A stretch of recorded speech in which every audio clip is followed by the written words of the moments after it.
तीर्थों को पावन करने वाले सभी संत महात्माओं को मेरा बारंबार नमन। सत्संग में पधारे परम आदरणीय सत्संग प्रेमियों, सज्जन वृंद, परम आदरणीय माताओं तथा भक्तिमती बहनों, अभी हम लोग सुन रहे थे, जान भी रहे हैं कि यत्र तत्र से एकत्र होकर हम लोग सत्संग को श्रवण करना है। अभी हम लोग भगवान श्री राम का उपदेश को सुन रहे थे। भगवान श्री राम गुरुजन पुरजन विज्ञजन प्रजाजनों को बुलाकर उपदेश करते हैं। उस उपदेश को अभी हम लोग सुन रहे थे। भगवान कहते हैं, बड़े भाग्य मानस तन पावा, सुर दुर्लभ सब ग्रंथ ही गावा, साधन धाम मोक्ष कर द्वारा, पाय न जही परलोक सवारा, सो परत्र दुख पावै, सिर धुनि धुनि पछताए, काल ही कर्म ही ईश्वर ही मिथ्या दोष लगाए। यह मानव शरीर मिला है क्या करने के लिए? यह मानव शरीर केवल संसार के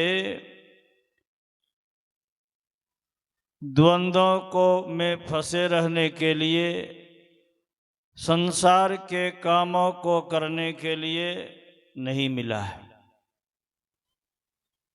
यह मानव शरीर मिला है तो केवल परमात्मा की भक्ति करने के लिए, और काम और शरीर में हो सकता है, लेकिन ईश्वर की भक्ति, परमात्मा की भक्ति जब भी होगा तो मानव शरीर से होगा। बल्कि आप सुन रहे थे कि यह शरीर दुर्लभ शरीर है। देवता को भी यह सुलभ नहीं है कि वे ईश्वर भक्ति करे। देवता को भी यह सुलभ नहीं है, देवता भी नहीं कर सकते। और यह कर सकते हैं केवल मानव कर सकते हैं। संत तुलसी साहब हुए हाथरस वाले, वे लिखते हैं, नर्तन दुर्लभ देव को सब कोई कहत पुकार, सब कोई कहत पुकार, देव दे ही नहीं पावे, ऐसे मूर्ख लोग स्वर्ग की आस लगावे, पुण्य छीन सोई देव स्वर्ग से नरक में आवे, भरमय चारों खानी पुण्य कई तार जावे, तुलसी सतमत तदगह स्वर्ग पर करे खखार, नर्तन दुर्लभ देव को सब कोई कहत पुकार। यह मानव शरीर देवताओं को भी दुर्लभ है। क्यों? प्रश्न होता है। आप कहेंगे कि देवताओं को क्यों दुर्लभ है? तभी हम सुन रहे थे संत तुलसी साहब के वाणी में, वे कहते हैं पुण्य, यहां जो हम लोग पुण्य करते हैं, उस पुण्य के प्रभाव से, उस पुण्य का फल से देव शरीर मिलता है। अब पुण्य समाप्त होने के बाद फिर नरक में जाना पड़ता है, अन्न 84 लाख के अनंत जोनियों में जाना पड़ता है। लेकिन जो मानव शरीर प्राप्त करके संतों से सदयुक्ति जानकर भजन करना आरंभ कर दिया है, उसके लिए गारंटी है। जो भजन करेगा, गारंटी है उसके लिए कि वे नरक में नहीं जाएंगे, मानव शरीर से नीचे के योनि में नहीं जाएंगे, और कहा वे स्वर्ग में भी नहीं जाएंगे। अब मोक्ष तो तुरंत प्राप्त नहीं होगा, भजन करते करते उतना कमाई हो जाएगा कि मोक्ष प्राप्त होगा, तो मोक्ष भी तुरंत नहीं मिलेगा, लेकिन मानव शरीर जरूर मिलेगा, गुरु जरूर मिलेंगे, और फिर भजन करने का मौका अवश्य मिलेगा। लेकिन जब तक गुरु के शरण में नहीं आएंगे, सदयुक्ति नहीं सीखेंगे, तब तक नहीं होगा। इसलिए संत कबीर साहब की वाणी में आया है, जिनकी लगन गुरु सो नाही, ते नर खर कुकर सम जग में वृथा जन्म गमाई, अमृत छारी विषय रस पीवे, धृग धृग तिनके ताई, हरि जगन्नाथ के दर्शन करके अजहुन गई करवाई, हरि बेल की कौड़ी तुमरिया सब तीरथ करी आई, जगन्नाथ के दर्शन करके अजहुन गई करवाई, जैसे फूल उजार को लागो बिन स्वार्थ झर जाई, कहे कबीर बिन बचन गुरु के अंतकाल पछताए। ये मानव शरीर मिला है, अगर संतों से सदयुक्ति नहीं जानते, सदयुक्ति जानकर भजन नहीं करते हैं, तो कहते हैं यह मानव शरीर उसी गाय बैल कुत्ता गधा आदि योनियों के ही समान है, जो केवल खाता है, पीता है, काम भी करता है, बच्चा भी पैदा करता है, और इस तरह फिर अपने जीवन का अंत करता है। हम मानव शरीर प्राप्त करके भी अगर यही करते रहे, तो यह जीवन प्राप्त करने का जो उपादेयता था, या प्राप्त करने का जो फल होना चाहिए, वह नहीं मिलेगा। और अंत में अभी आप सुन रहे थे,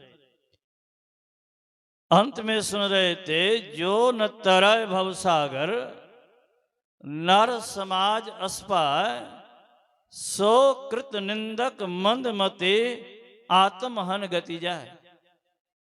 मानव शरीर प्राप्त करके अगर संसार सागर को पार नहीं करते हैं, संसार से निकलने का उपाय नहीं करते हैं, संसार से निकलने के लिए संतों से सदयुक्ति नहीं जानते हैं, जानकर करते नहीं हैं, तो बहुत बहुत पश्चाताप करना पड़ेगा, बहुत पश्चाताप करना पड़ेगा। क्योंकि कहते हैं जो न तरे भवसागर नर समाज अस्पाय, सो कृत निंदक, वह कृतज्ञ है, वह निंदक ये है, और उसे आत्महत्या का पाप लगता है। आत्महत्या का पाप किसको लगता है? आप लोग सुने होंगे, अमुक आदमी जहर खा के मर गए। आज ही हम लोग आ रहे थे, हमारे आश्रम में है एक दशरथ बाबू, उनके घर पर उनके भाभी लगते थे, बेटा पुतों में झगड़ा हुआ, अब विषे खा लिया, विष तो खा लिया, लेकिन खाने का परिणाम क्या होता है उसे पता है। चलो खा लेते हैं, बेटा बेटी से छुट्टी हो जाएगा, बेटा बेटी से तो छुट्टी हो जाएगा, लेकिन संसार से छुट्टी होगा? कहते हैं जो विष खा लेता है, जो कुएं में डूबकर मर जाता है, जो नदी में डूबकर मर जाता है, गला में फसरी लटका कर मर जाता है, वह सबसे पहले प्रेत योनि को प्राप्त करता है, प्रेत योनि में चला जाता है। अब प्रेत योनि में जो एक बार चला गया, पता नहीं कब उससे छुट्टी मिलेगी। बहुत दिन तक उसमें वह दुख पाते रहता है। इसलिए कहा, सो कृत निंदक मंदमति आत्महन गति जाए, वह कृतघ्न है, वह नीच बुद्धि का है। और उसे आत्महत्या का जो पाप होता है, जो आत्महत्या करता है उसी को प्रेत योनि में जाना पड़ता है। कहते आत्महत्या का जो पाप होता है वह पाप उसको लगता है। लेकिन जो संतों से सदयुक्ति जानकर थोड़ा थोड़ा भी भजन करते रहेगा, नित्य प्रति संध्या उपासना करते रहेगा, थोड़ा थोड़ा ध्यान करते रहेगा, फिर मानव शरीर मिलेगा, फिर भजन करने का मौका मिलेगा।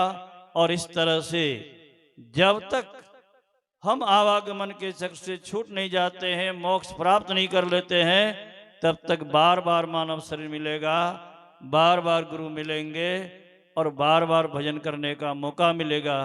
क्योंकि गुरु महाराज की वाणी में है, गुरु महाराज ने भी कहने की कृपा की है, मैं एकदम मुक्ति नहीं चाहता, मैं चाहता हूं बार बार आऊं और बहुतों को ले जाऊं। तो गुरु महाराज तो ले जाने के लिए तैयार हैं, लेकिन हम लोग जाने के लिए तैयार होंगे तब तो। इसके लिए संतों के ज्ञान को सुनिए, समझिए, कीजिए, आपका कल्याण होगा। इन्हीं चंद शब्दों के साथ विराम। बोलिए श्री सद्गुरु महाराज। सज्जनों,